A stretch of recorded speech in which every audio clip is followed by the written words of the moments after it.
I'm going to pass over to David Guest to talk on the Australian cocoa industry. David.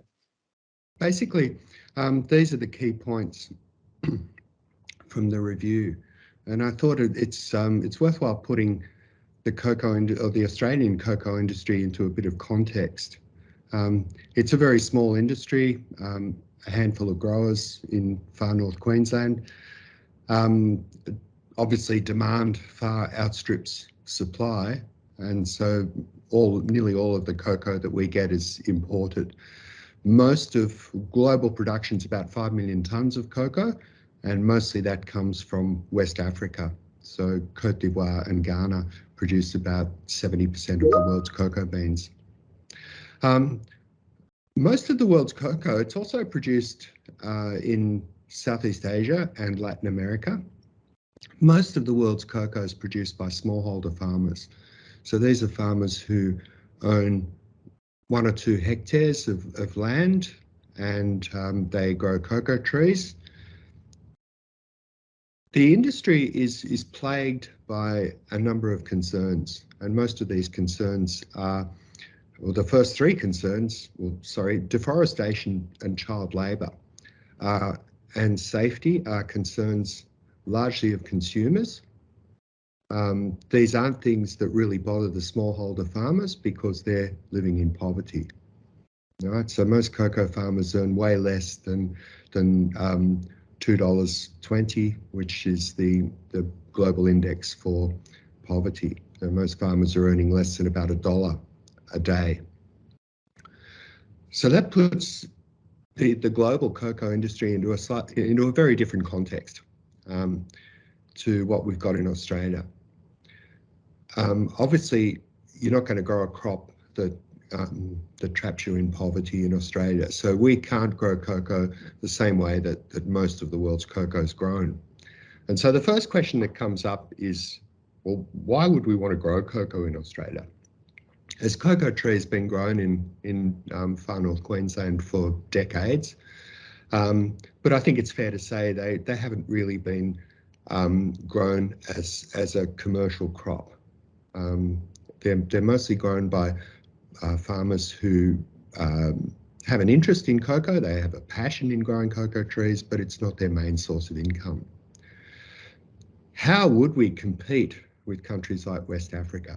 Well, about 50% of the cost of production of cocoa is labour, and that's what basically means that we can't compete with countries where most of the labour comes from the farming family, so it's essentially unpaid labour, and what labour is used on the farm is paid very low salaries. So we just can't compete.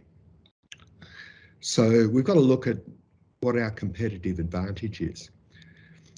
We can't compete on the commodity market. And if you think about the global cocoa market, there's essentially 3 segments.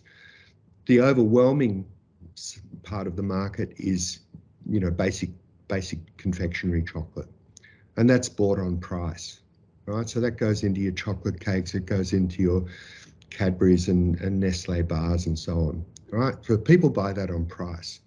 So obviously an Australian industry is not going to compete on price. The other segment of the market is ethical consumers, and these are consumers who want to be sure that when they're buying a bar of chocolate, they're not contributing to the poverty of the farmers, they're not contributing to deforestation, child labour, and they're not eating chocolate that's got unsafe things like heavy metals or mycotoxins. The third group, and these are very small groups, the third group are the connoisseurs, the chocolate lovers. And these are people who, you could call it a hipster market. They want to buy chocolate from somewhere that has a story.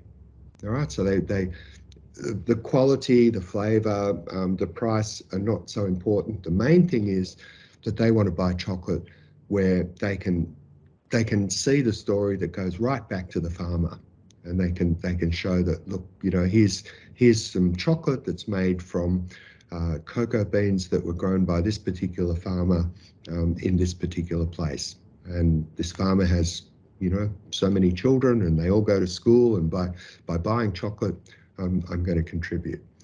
These are very small parts of the market, but they're very important to the Australian industry because that's where you can charge $10 or $15 for a block of chocolate rather than $4. And that has the potential to cover labour. So the biggest constraint is labour. Our biggest competitive advantage is that we can attach a story to the chocolate that's made from the beans. We can say there's no deforestation, there's no child labour, the beans are safe, and they're a locally grown product. All right, so that's our competitive advantage. The constraint is essentially labour. Is it profitable? Well, it can be profitable given two things: that you can charge a very high price for your cocoa beans and that you can reduce labour costs. Oh, your timing was perfect. Thank you so much. And you know, it's really privileged to have David here. David is a professor of plant pathology at Sydney University. Grew up on a farm and spent time overseas working around plant diseases. So he's, you know, somebody who knows the space incredibly well. So thank you, David, for that.